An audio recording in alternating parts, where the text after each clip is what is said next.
Hello, welcome to another edition of How to Play Solo Jazz Piano. And this time we're going to talk about the timing relationship between the left and the right hands. Now, there's different aspects of how both hands can have different timing relationships to one another. The simplest case is the note value relationship between the left and right hands. Now, the simplest is that our left hand is based in quarter notes and our right hand is based on swinging eighth notes. So that's the familiar swing feel.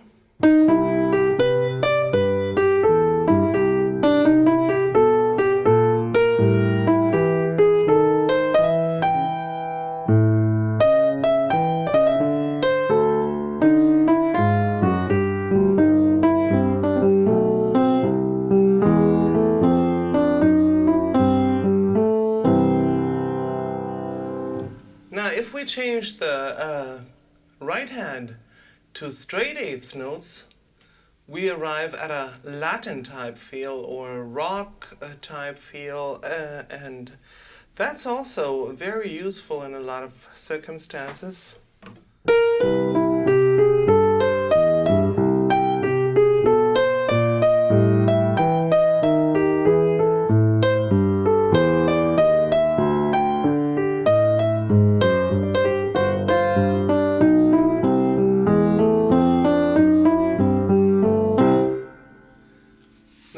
Possibility would be to have the right hand based in 16th notes. That would create a feel that's typical of jazz players playing ballads.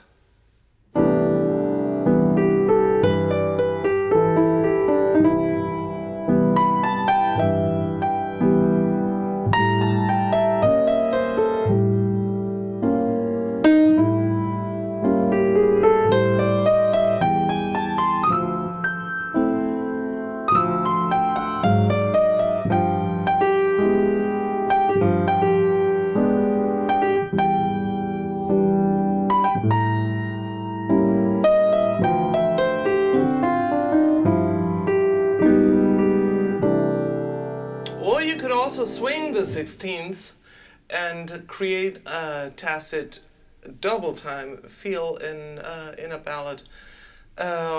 Although you don't really do a double time, that would sound something like that.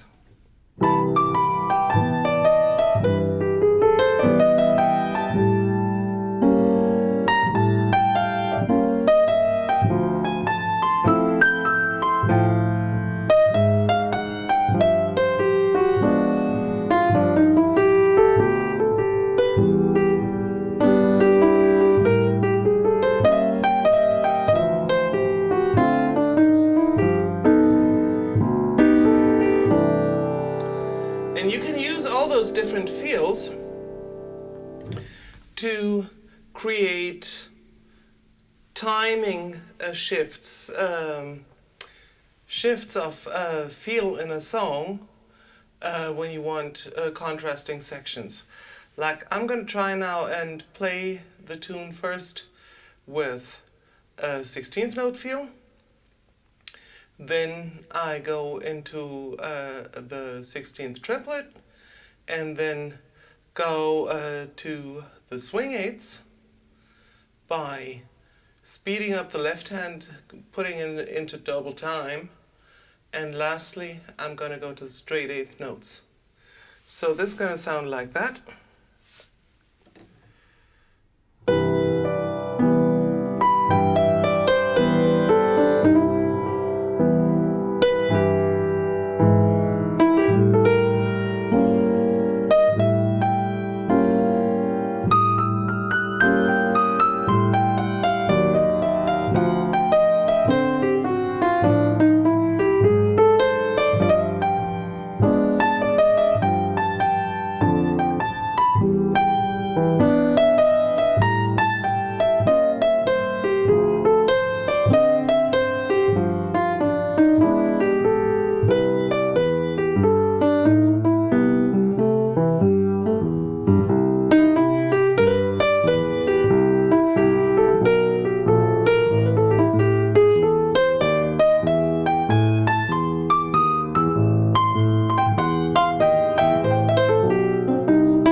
use the straight eighth notes to create a feeling of speeding up, of rushing a little bit. It's much better than real rushing and accelerating the tempo.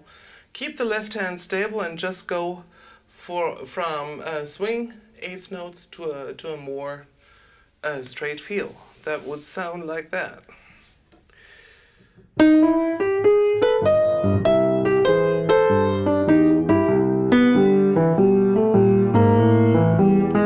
Swing eighth and straight.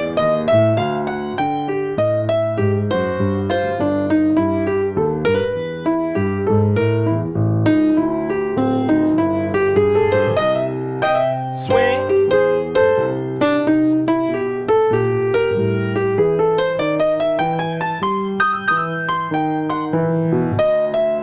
Straight.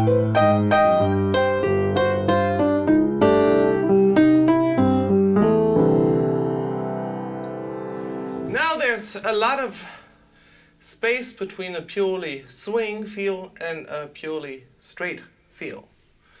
And in tendency, you would go the more swingy, the more shuffly, the slower you go, and the straighter, the faster you go. So if you play the song fast, you can get away with playing almost straight. Let's take a tempo like.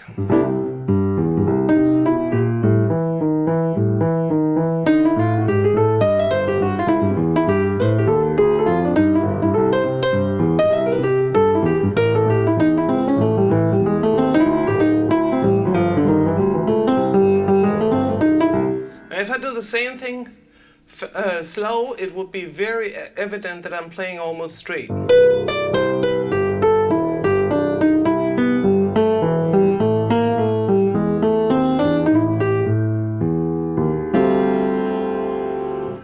Clear.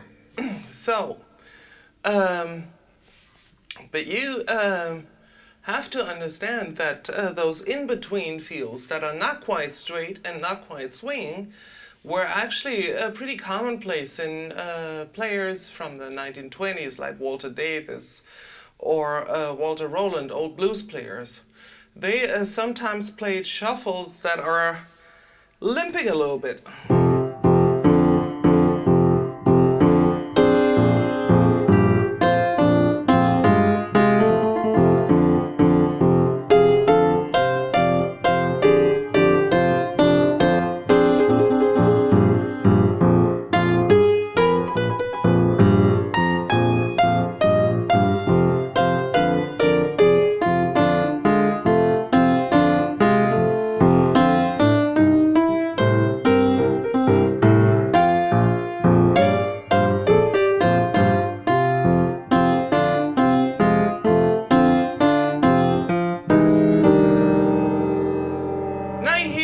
Of grooves today often with people like Jay Diller or Erykah Badu or other hip-hop artists or R&B artists, and those drunk drummer kind of grooves. But the drunk pianist was around far earlier in these recordings by those old guys from the 1930s usually. So it's a thing that's been around for a while, that's just been neglected for a few decades, and now is resurfacing back up. So it's all been there, it's all been done before. Now you can add tension to a song if you play with that feel a little bit, and play slow song too straight can add tension. Playing a fast song too shuffly can add tension, like I can show you this. Let's play the song slow and play it a little bit too straight. I'm going to start normal swing.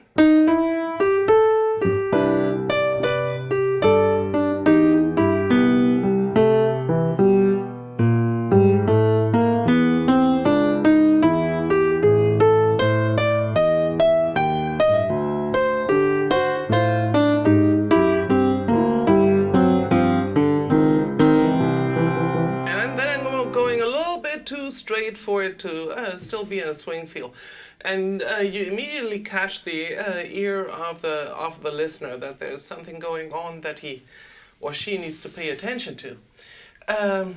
In any case, it's always about the rhythm. If you play a wrong note, nobody will care, as long as you resolve it or play it twice. But if you do something quirky rhythmically, everybody's ears will perk up immediately. So be careful with all those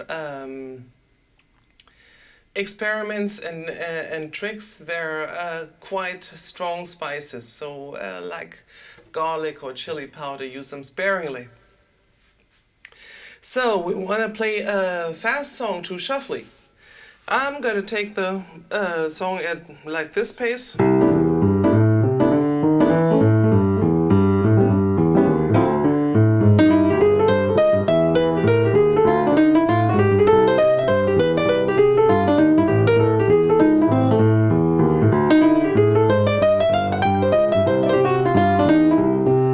Back into normal.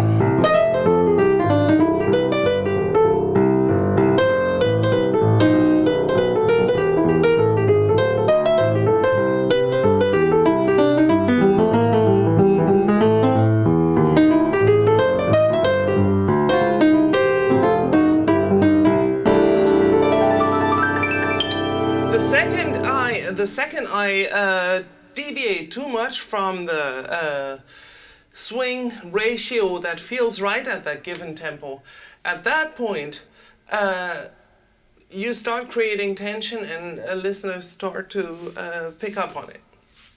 So have fun experimenting with that. It's great fun, especially if you're playing a wedding gig or something where nobody's paying any attention. Try to do any of that and you'll definitely, a few glances will be going your way.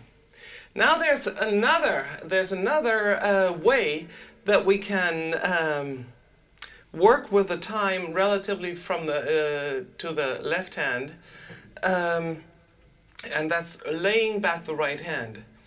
What we don't want to do in any case is we don't want to rush the right hand. The left hand is your anchor, the left hand is your motor. So the left hand is always telling you what your objective time is, and with the right hand we can work against that. Now if you rush, especially toward phrase endings, that's something you hear a lot from inexperienced players. If you rush the right hand against the left hand, your music appears uneasy, unsteady, and generally it won't make the impact that it should. Like if you take, I'm playing now the song at a medium tempo, and just listen towards my phrase endings. I'm trying to rush them now, and you see how much it detracts from the song. So here you go.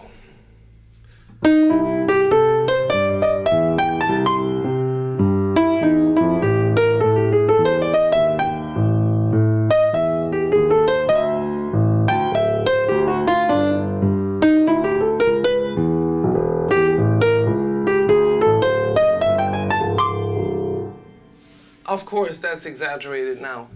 Compare to playing straight on.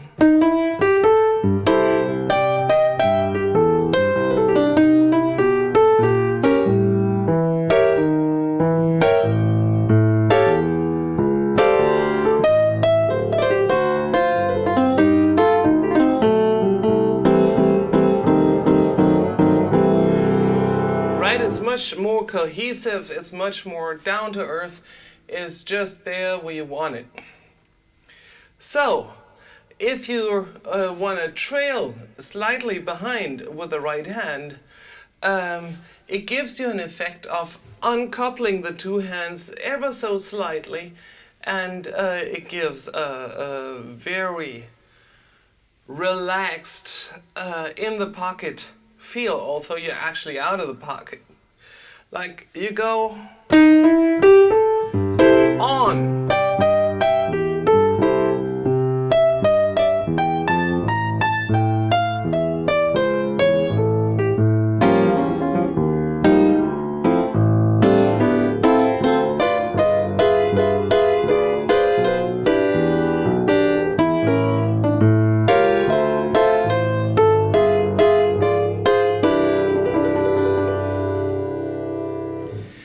do you achieve that feel? There are a number of ways.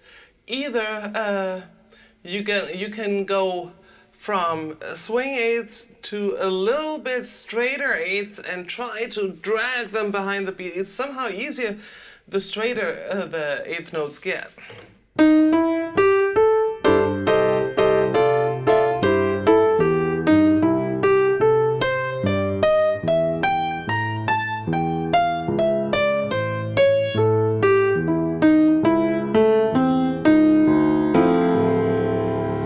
Another alternative would be to just play at the edge of your ability. If, of course, it's easier in a faster tempo to do that, and see how your current limit of thinking how fast you can go or come up with new melodies literally forces you behind the beat.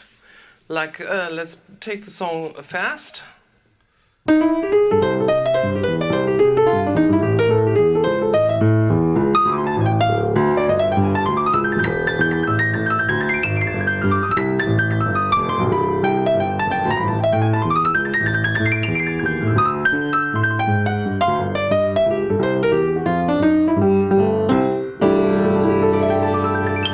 One way to attempt getting into that sort of space. Another would be to overextend eighth notes that are off the beat and tie them to the next downbeat. That means you play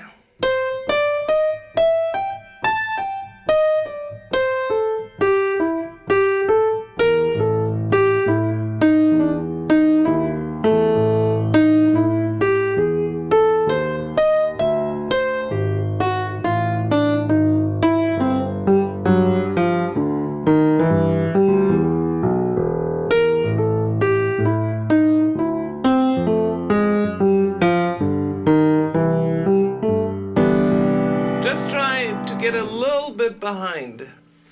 And the third alternative is to make your right hand work extra hard, and you play block chords.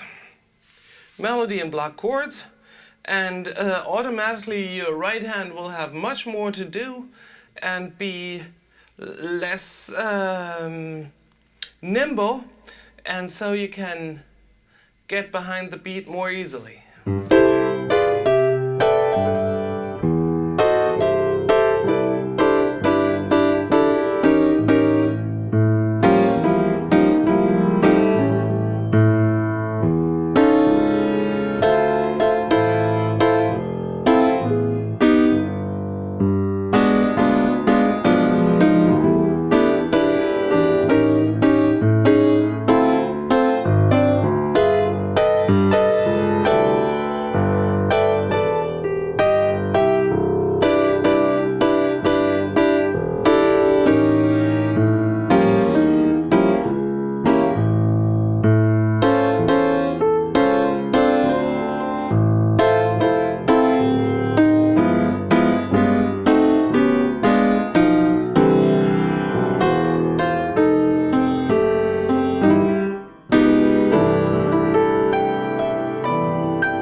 To Errol Garner, he was the total master at that. He had totally independent timing in his two hands. It's quite a feat that he accomplishes every time he plays.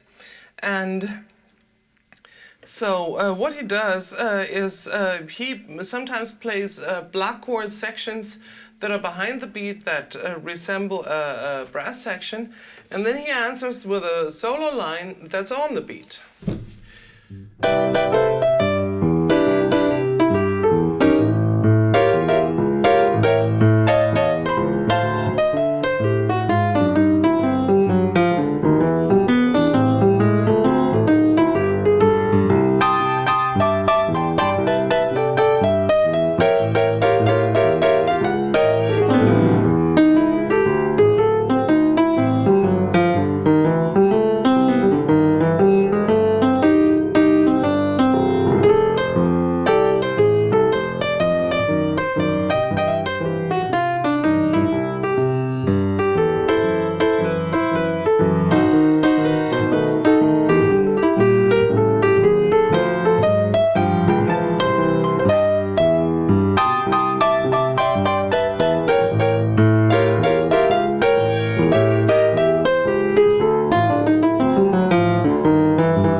like a horn section and a tenor saxophone answering afterwards.